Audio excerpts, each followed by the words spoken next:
Adam! Bah ha ha ha ha ha ha ha ha ha ha.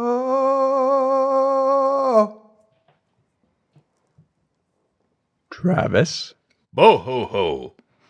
I knew Christmas was coming. I knew that's what it was. Christmas in May. Merry Friedlander. Merry Christmas.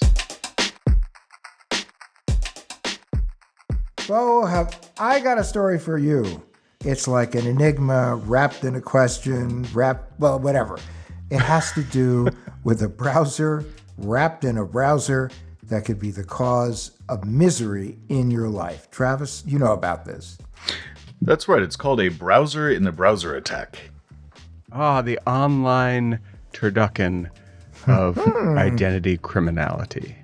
Right. And this one's pretty sneaky because even with anti-phishing training, this is a tactic or a method that can get around a lot of the telltale signs of a phishing attack. You know, when you say a phishing attack, I think a link that I get via email or perhaps texted to me. And what does that have to do with a browser? Well, what this does is you get emailed a link, and then that link will lead you to a cloned page that'll look exactly like a service that you use. And it takes advantage of the fact that a lot of people these days, rather than using password managers or keeping track of all their passwords, are using something called single sign-ons. Wait a second. Now, a service, when you say service, the single sign-ons are few and far between. They're like Google, Facebook, Microsoft. Who else does Microsoft, right. But it's big portals, big companies that are providing the authentication for you so you don't have to fill out all those forms. Is that what we're talking about? Exactly, yeah. You can just use one password that you know to your primary account rather than having to create a separate account for every single service you use online. Sounds like a potential, what's the word? Cluster, cluster. A cluster flum. Clusterfuffle? Okay. Yeah. A kerfluffle. It sounds potentially really messy. Right. Cluster fun. That's it. Cluster There we go. fun. So with these cloned pages, first of all, one thing that you can often see with a cloned page is if you mouse over a link, the link will be something different. With these attacks, if you mouse over the link to say sign into Google, it will actually show you that it's supposed to be leading to the regular Google login form. Let's say that in simpler terms, Travis. It will actually show you the URL for Google. Right. It'll show you the URL for Google. Gotcha. How do they do that? It's pretty easy. You can just have that. You can add a little bit of script onto the page that just says, ignore the links and ignore the link destination. Instead, open a pop-up window. Oh, so just as you would do to open up like adamlevin.com as a pop-up. Right. Exactly.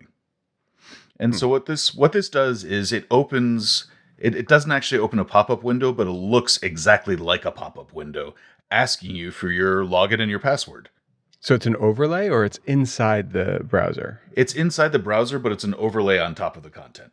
So it's like fits exactly to the window. Exactly. Right. Can you move it? Yeah, you can move it. You can close it. You can do all the same things that you would do with a standard pop-up window. So it looks exactly like one.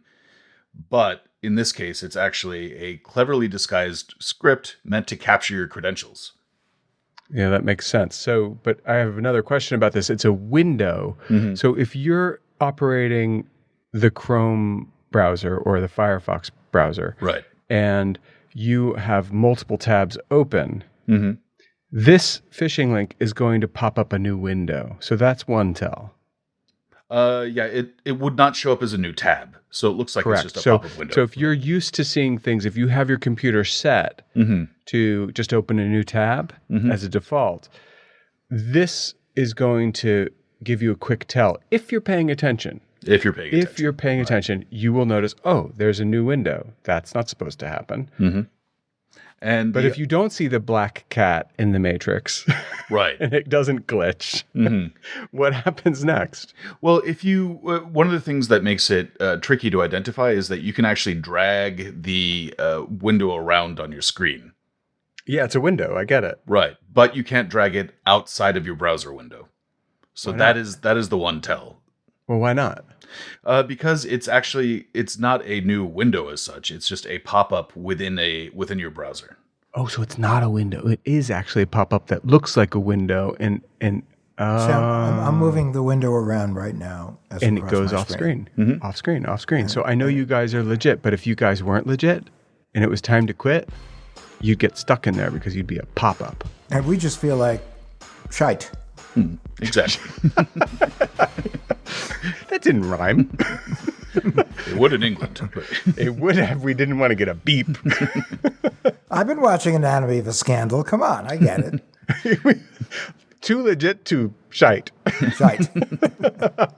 at any rate, the main thing about it is it gets around a lot of the telltale signs of a phishing or a clone site. And in so doing, if you really want to take it to the next level, it can read whatever operating system or browser you're using and make it look like that window, which makes it even harder to detect. So it really can. It actually when it's served the request for the page or the pop-up in this instance, it's actually seeing everything. It's got your IP address. It sees what operating system you're using, Right. and serves it accordingly. So to quote a former president, that might be somewhat part of the story that we're about to tell later on. This is a bad hombre. And he's not talking about a blonde to brown hair dye job.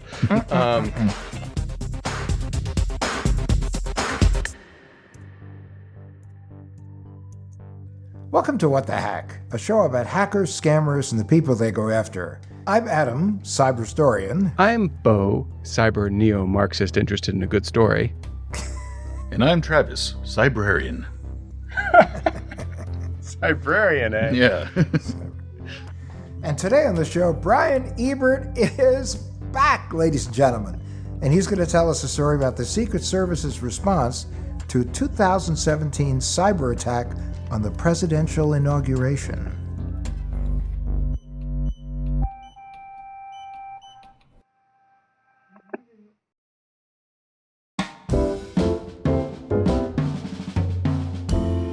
We'd like to welcome Brian Ebert back to our show. Brian was the former chief of staff of the United States Secret Service.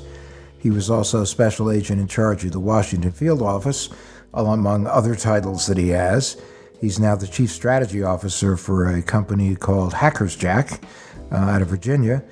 And Brian has some fascinating stories to tell. In fact, we did a previous episode with Brian that I know you'll enjoy listening to that had to do with taking down an international credit card ring.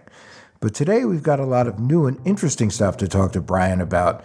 So Brian, tell us a little bit about you that I haven't already told them about you. Well, thanks, Adam. Thanks for having me back on the show. Bo, Travis, great to be back with you. Yep, welcome back. Great to have you.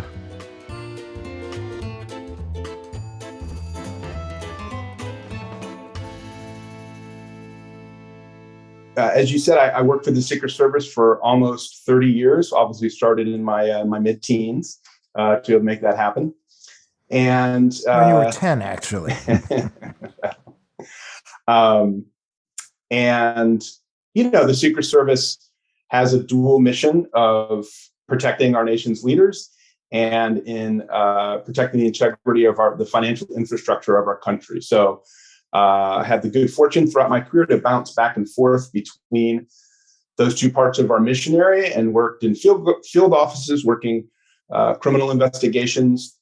Secret Service is a small agency, so we all wear a lot of hats. So everything from investigations to surveillances to making arrests, everything in between, and then bouncing between that investigative mission and our protective mission, both through our support we provide in our field offices and being assigned to a protective detail. I was assigned to the Vice President's detail for Vice President Gore and Vice President Cheney back in the late 90s, early 2000. And just sort of jumped around to a bunch of different offices. I started in Los Angeles, spent some time in New York, did a number of assignments in Washington, D.C.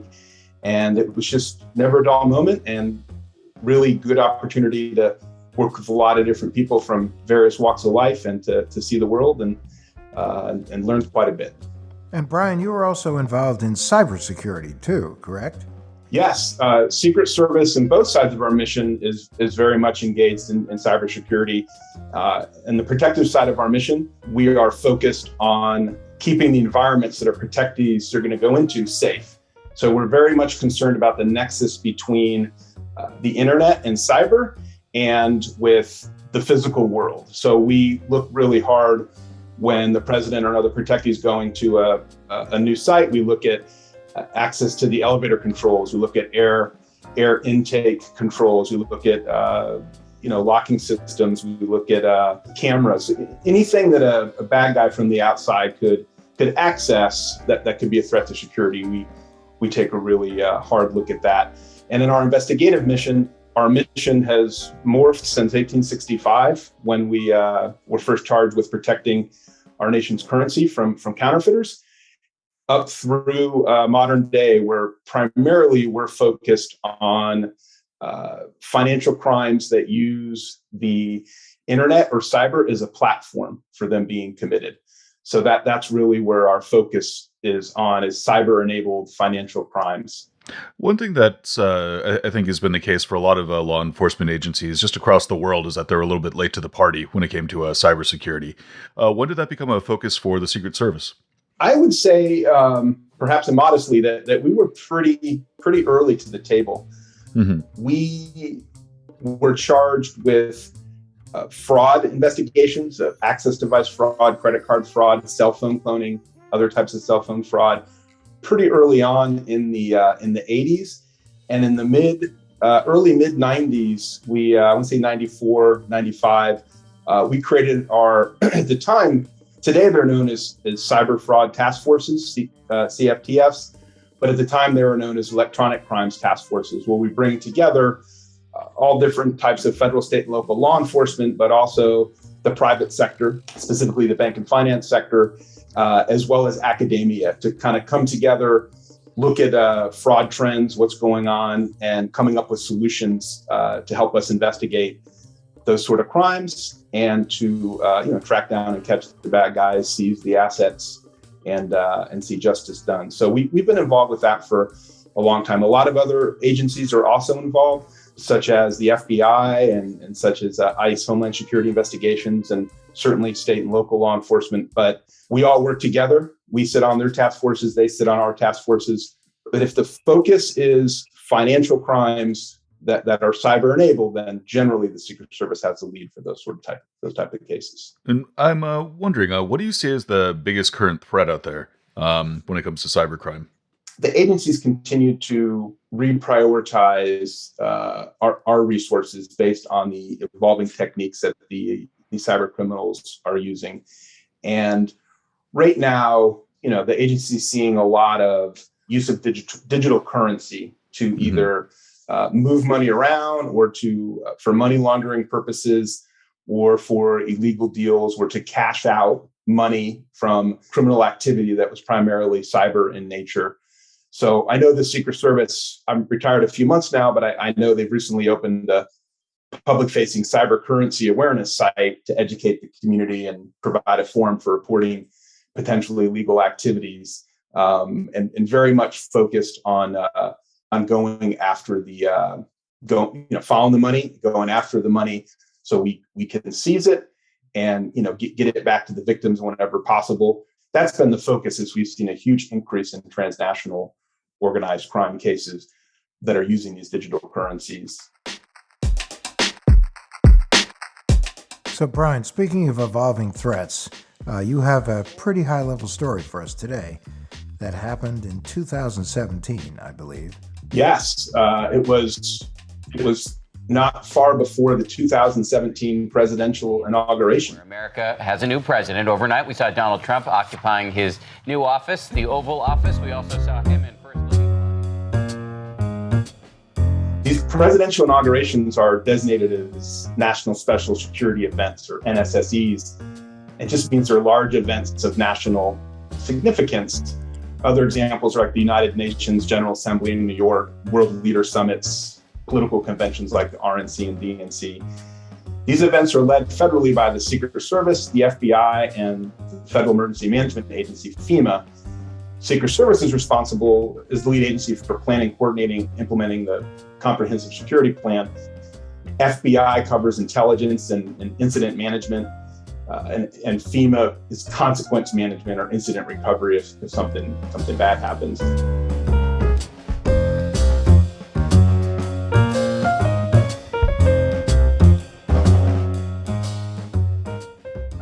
At the time, I was the special agent in charge of our Washington field office, as you mentioned before, and we had the operational lead for working with all the partners to plan and coordinate the plan for the inauguration. I have a dumb question about the inauguration, Brian, that I think maybe our listeners may have a similar question. The line of succession, how does it work when you have everybody who's anybody who could possibly be president there? For events such as the inauguration or presidential addresses to a joint session of Congress, there's always someone that is in the line of succession that does not attend. A designated survivor. Yes. And that person may or may not receive Secret Service protection during other circumstances, but during those times, the Secret Service joins up with whoever it provides protection to those folks. Roger. Good evening, Mr. President. Roger, I'm sorry you drew the short straw on this. We'll miss you tonight. Next year, it'll be the Surgeon General, I promise. Meanwhile, you can watch on TV in my study. Thank you, sir. I mean, well, it still bothers me that the head of agriculture would be the president just because, but there you have it. I would suggest that agriculture is pretty important to the country. So no, hey, I agree with you 100%, and I didn't mean hey, no pun intended. Sure. Just remember, Kiefer was head of housing and urban development. Mr. Secretary, you need to put the phone down. Mike, what the hell is going on? I said put the phone down. Okay, we've lost contact with the Capitol. We're sheltering in place. Some kind of explosion in or around the Capitol building. We are still watching.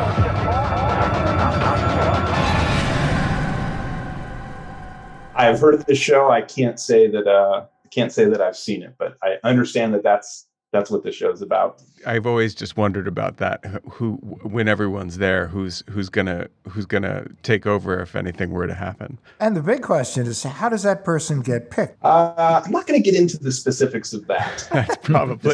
That's probably a little bit too far into the kitchen. We're gonna have to go back into the dining room.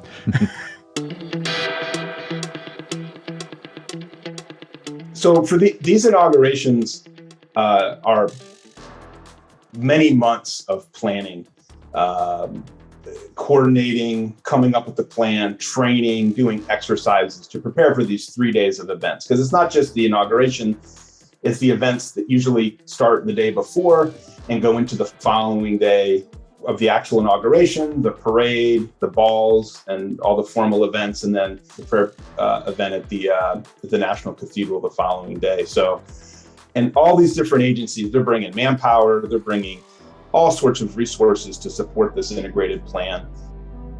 And so 8 days before the inauguration events began, we found out from our friends at the Washington D.C.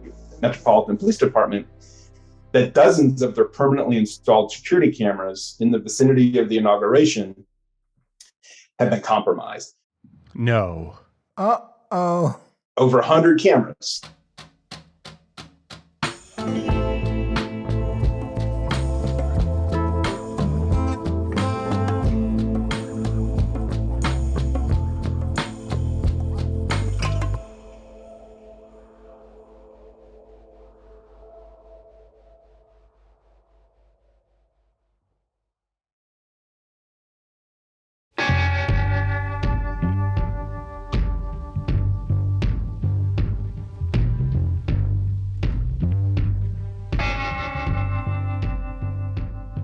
That sounds to me like, so the first thought has to be that there's something extremely serious afoot. We were very concerned that the bad actors could have access to these cameras, which were part of the plan. They were some of the most important images that we wanted of the parade route and other events around the inauguration. And we were also concerned that they could have access and disrupt our security plan. Now, when you find something like that out, Brian, does that elevate your threat level? Does it create a situation where does the president-elect find out about this, or are you still just in planning mode and trying to make sure all your ducks are in a row? It lit a fire underneath us for sure, and we got our agents from I mentioned before, our cyber fraud task force, which includes members of the DC Police Department, over to where these computers that supported the camera system were. And we worked with the city's Office of Chief Technology, and the team was able to see that there was a ransomware attack that had taken control of the camera system, demanding a large sum of money to be paid via Bitcoin to the hackers in return for access back into the system. This is where the ominous music in the movie would start to play right about now. Do you know how the police actually discovered the breach? There was a splash page that came up that gave the demands of that made it clear that hackers had used ransomware to take control of the system, and were asking for it was more than $60,000 among the different computers involved to get for city to get access back into the system. So this was not a case where somebody stumbled onto this, like, hey, this camera's not working, why is that? To where it flat out showed up on a screen going, pay us or else. That's true. We didn't know. We certainly assumed it was intentional and intentionally focused on these computer systems, because what else? That's what our job is to make those sort of assumptions. And now we've had this ransomware attack. But at the time, our goal was to regain control of the camera system before the inauguration and catch the criminals involved. And it goes without saying, we weren't going to pay a ransom. Now, is there a thought at this point, Brian, that the ransom demand was actually a cover for something else happening, and that there was a higher threat level than just I hate to say just, but a garden variety ransomware attack? We didn't know what it could mean. We thought about every potentiality that it could mean and prepared ourselves accordingly. So this was a great example of why the two sides of the Secret Service mission are with this one agency of these criminal investigations and and our protective mission, because immediately both sides of our mission areas, had to go into action to deal with this. Our technical experts were able to image the hard drives that power the cameras, and pretty quickly with the city's technology folks, they were able to reconfigure the server so the criminals were locked out and clear from the system, and returned all control to the police department and the Secret Service so they could be used to support security operations for the inauguration. So Brian, quick question. So was this a software issue? Someone failed to update something, or was this just somebody being able to sort of get in?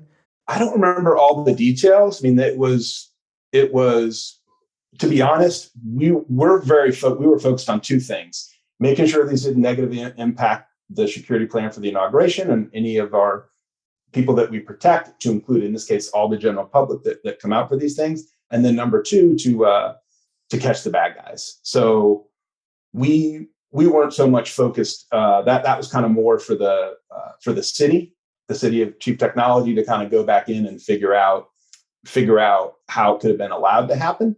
And we definitely kept abreast of that. But once we know that they were out and that we had control, we were 100% focused on the attribution front. Look, no fingers are being pointed at the police department, the Secret Service, Capitol Police. I mean, here's the thing. You've seen those T-shirts with, it happens. Well, unupdated software happens too.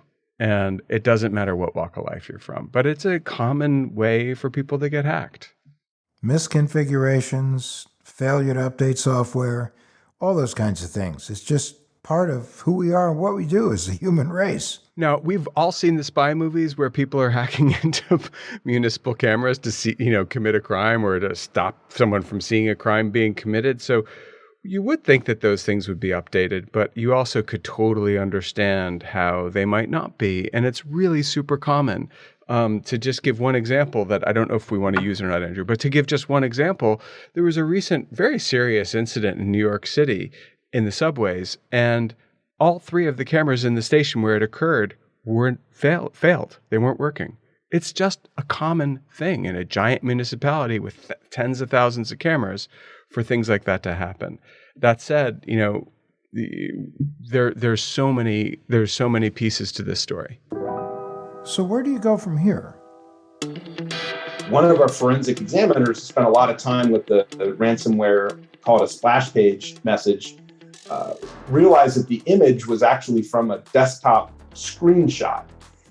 And he realized there were other windows open behind the primary screen, and blowing up the images, he was able to view part of the content. Enhance. And specifically, he was able to view a delivery company's tracking number that investigation revealed came back to an address in London.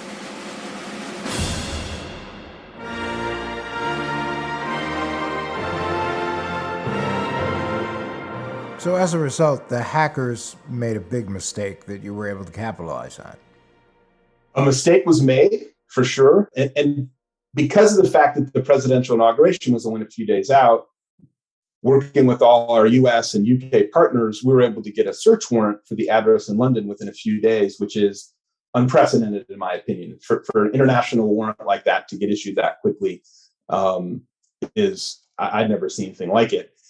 Only because it was the presidential inauguration, was able to move so quickly. But here's where it gets really interesting. The UK's National Crime Agency and Secret Service agents from our London office, they served the warrant on the London address, seized the computers, and interviewed the occupant of the residence. They quickly learned that the subject didn't appear to know anything about ransomware or the inauguration and seemed believable. But a search of the computers revealed that the London resident had been the victim of another type of cybercrime. It's a scam where bad guys open up a real account as a vendor within Amazon for completely fraudulent purposes. As you know, Amazon sells items directly, but also serves as a marketplace for vendors to sell products through the Amazon site. Right. Once the vendor account is open, the bad guys will advertise for products that will show up when customers conduct Amazon searches for a particular product. In this case, the customer, the London resident, conducted a search for a smoking gun. I kid you not, this is a food preparation product designed to quickly give foods and cocktails a smoked woodsy flavor, I guess. Yeah. Wonderful. I mean, I visualize this go, but wait, I just wanted a smoking gun. And you thought you had found the smoking gun. It's like... It was our smoking gun. The London resident ended up on the Froster's Amazon site, entered all their credit card and other information necessarily to purchase the item. But the bad guys don't steal the provided account information because the customer would quickly realize that the point of compromise had been the Amazon vendor, and they would notify Amazon, who would in turn shut down the vendor site, which is very time consuming to set up for the bad guys. So what they do is they use stolen credit card numbers, likely bought off the dark web, and then buy the item, the smoking gun, from another vendor and send the item to the customer so they don't know that a fraud has been committed. Wow.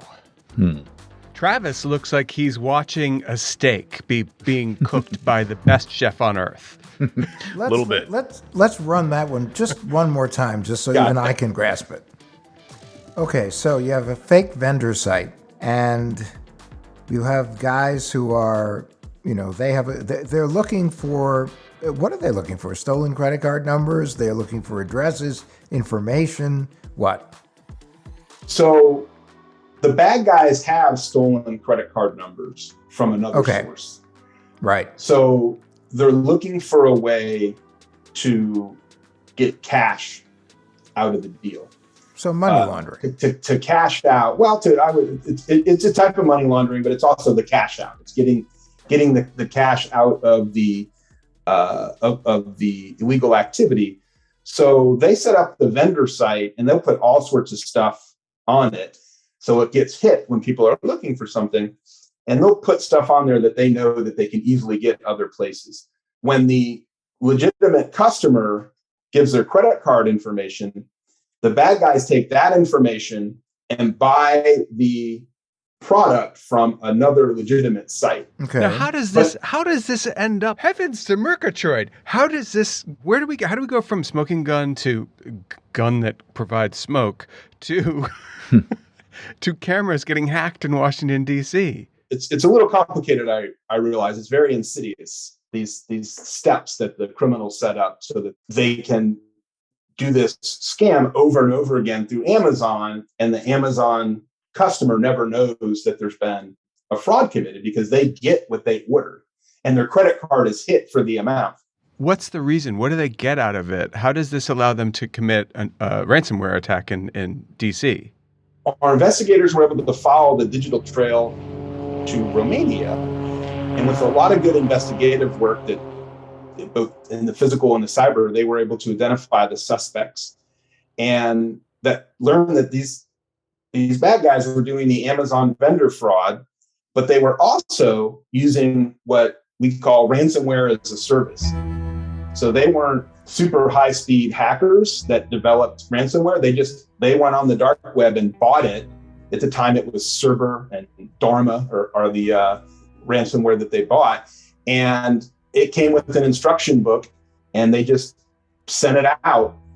And it turns out all evidence suggests that they didn't know that the servers supporting the police cameras were police cameras and involved in the presidential inauguration security plan. They likely didn't know that.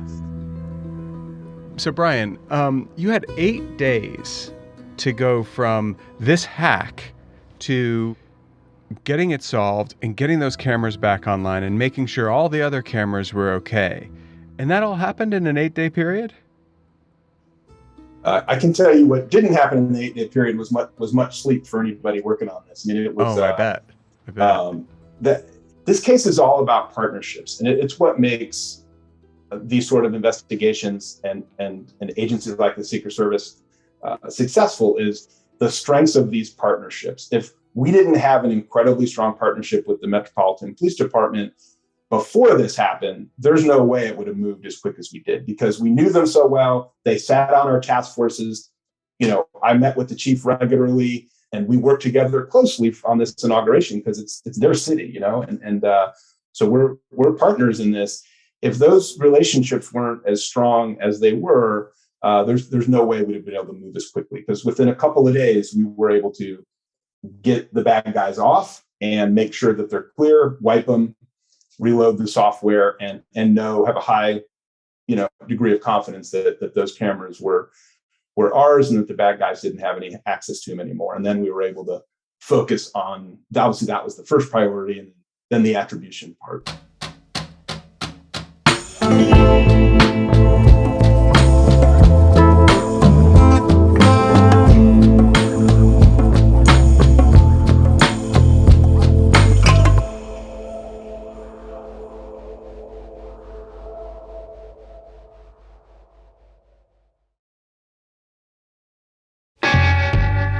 One thing that's standing out to me here is that if this was in 2017 and it was part of a ransomware as a service attack, that seems like it was pretty early in on the whole phase of ransomware hitting that.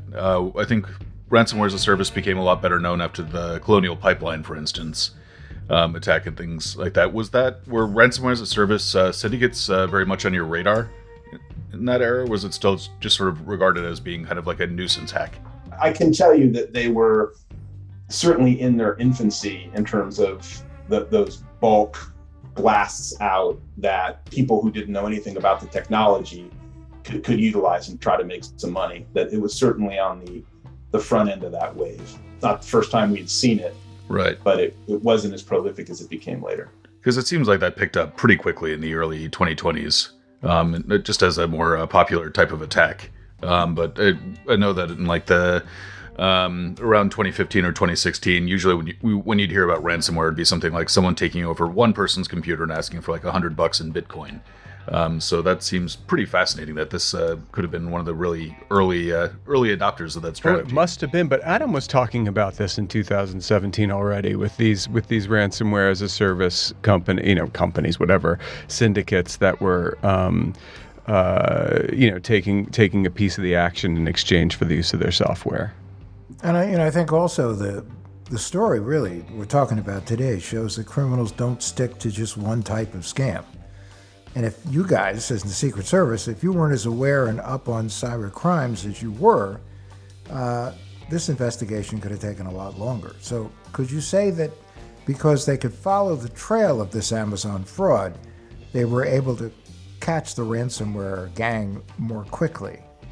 I would say that you nailed it right on the head. And that's what I always try to convey is these two mission areas that we have really, two different sides of the same coin. And it makes sense for one agency to be doing both this work because the investigations and the protection are mutually supportive in so many ways. And this is a perfect illustration of that, how we would have not been able to be as strong on our protection response if we didn't have the expertise, know-how, and experience on the cyber investigative side of the house. Which is a good thing. It's a good thing. I mean, this makes you guys make war games look like a dumb movie. You really just we're able to funnel down.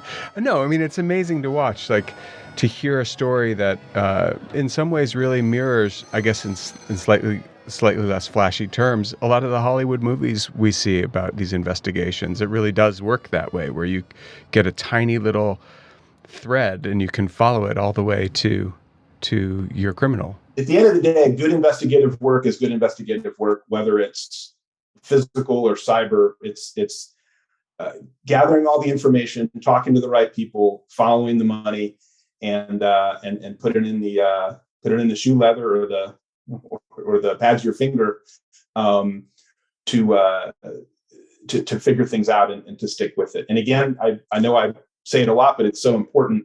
And the partnerships, because if we didn't have all the right people as part of our cyber fraud task forces, if we didn't have the relationships overseas and with local police departments, this also would have been really, really difficult to resolve as quickly and as well as we did. No, and I know that Jen Easterly of CISA has been making it very clear that public-private partnerships are critical internationally in order to get a handle on what is truly a scary situation. Hey, but look, this seems right in line with Secret Service priorities in cybercrime and public education about it, how to recognize potential illegal use of digital assets. So, again, we really appreciate what you guys are doing. And of course, Bo and Travis and I, A, want to thank you for your service, and B, we want to state for the record that none of the messing around with these cameras was done in any way to mask the size of the crowd at the inauguration. Oh, wait, my camera seems to have just been attacked. They just asked me for $10 to get it back. I'll take it in Bitcoin, Bo. Okay.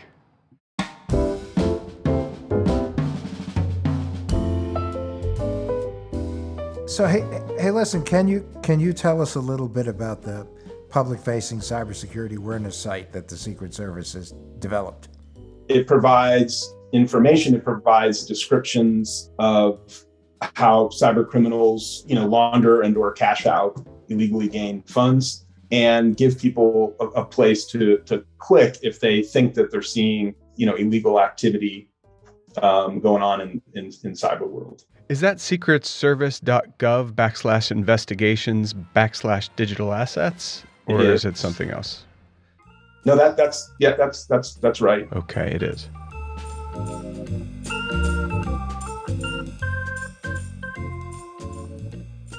All right, guys. Nice to see you again. Thank you. You rock, Brian. All right, thank you. Thanks. Okay, guys. Thanks. Bye.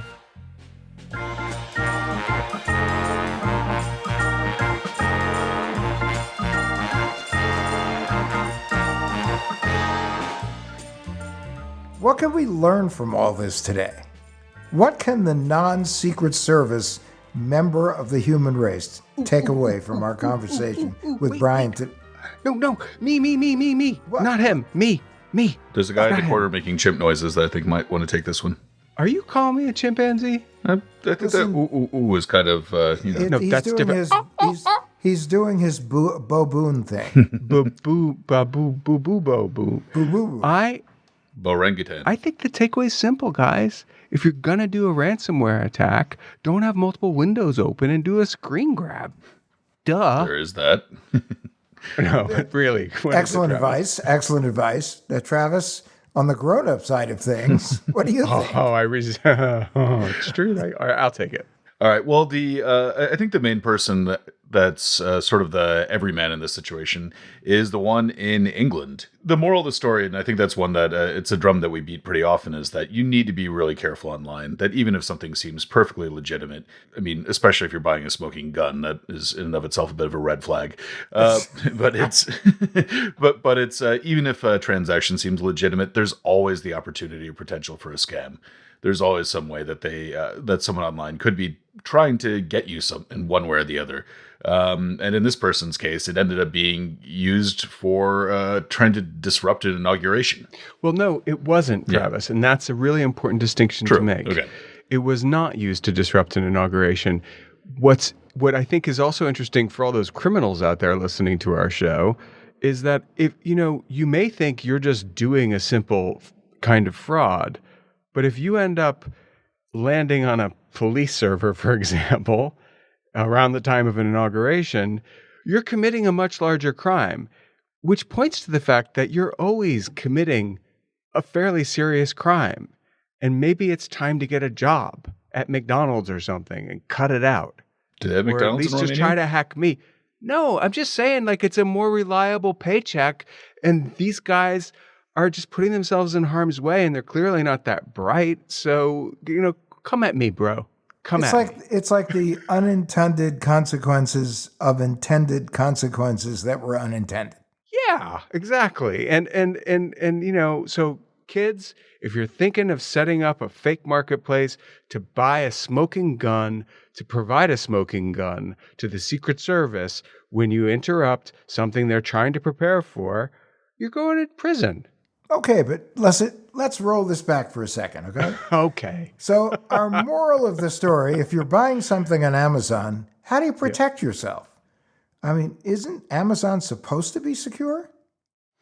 I mean, it is by and large fairly secure, but if you're buying from an Amazon affiliate, that might not be secure. And it's something that we run into all the time with supply chain stuff. If you're buying something from Amazon proper, that could be legitimate. If you're buying from a vendor on Amazon, that can also be legitimate. But at the same time, as soon as you start kind of getting a little bit further away from the core services, there's always the opportunity for that to be used in a scam one way or the other. Yeah, and when you're working with a vendor, you're like one step away from leaving the platform. You're on the platform, it's true, but so, and when I say Amazon, big bucks, when I say vendors on Amazon, that's mom and pop, but that's online mom and pop. And online mom and pop shops are not the same as the one that you walk into to buy whatever it is you're looking for. And you just need to be careful because while most, if not many, many if most, I don't know which way that should go, are legit, there's always going to be Natasha and Boris who are looking to hack into everything known to man. So what's the best way, guys? And I present this to the two of you. The best way that you know that a vendor is really a vendor. Well, if you don't want remorse, go to the source. What does that mean in this case? Go to Amazon, I guess. I mean, much as that pains me to say it. You guys really sounded enthusiastic there. Let me do it again. All right. If you don't want remorse, go to the source. Okay.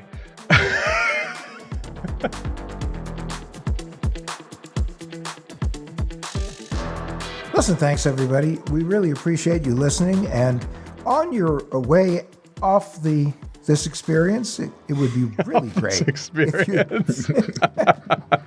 On your way back to reality. As you return to the real world. Adam, you just hold it for a second. Travis, is this guy gonna talk about reviews again? I think you might, because we've had something of a milestone on Apple Podcasts. Well, there's someone named Katie in our orbit who had the idea that maybe people would review more if they heard what a good review sounds like. Now, do you think you can do better than this? Fireside chats about all things cyber. This happened on Sunday from Toro Maya? Sorry, Toro Maya, if it's Toro Maja.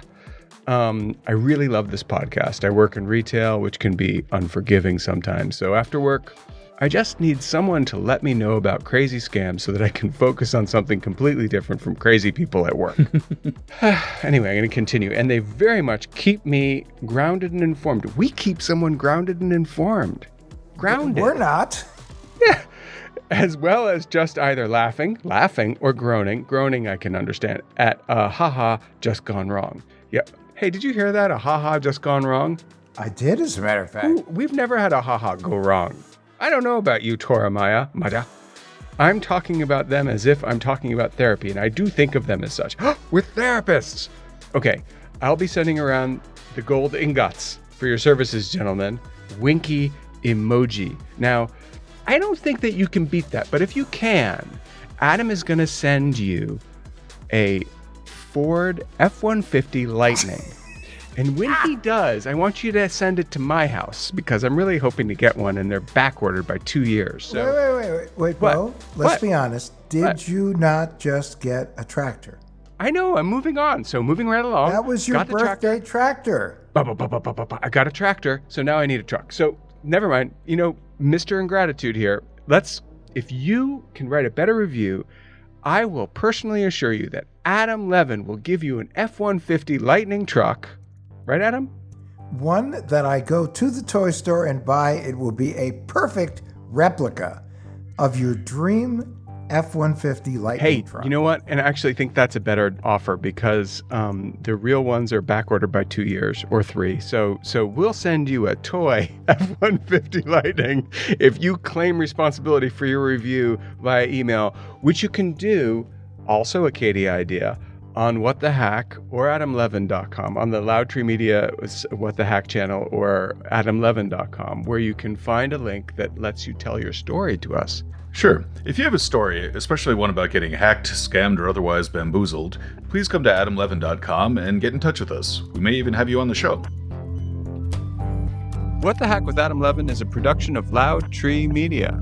It's produced by Andrew Stephen, the man with 2 first names. You can find us online at loudtreemedia.com and on Instagram, Twitter, and Facebook at Adam K. Levin.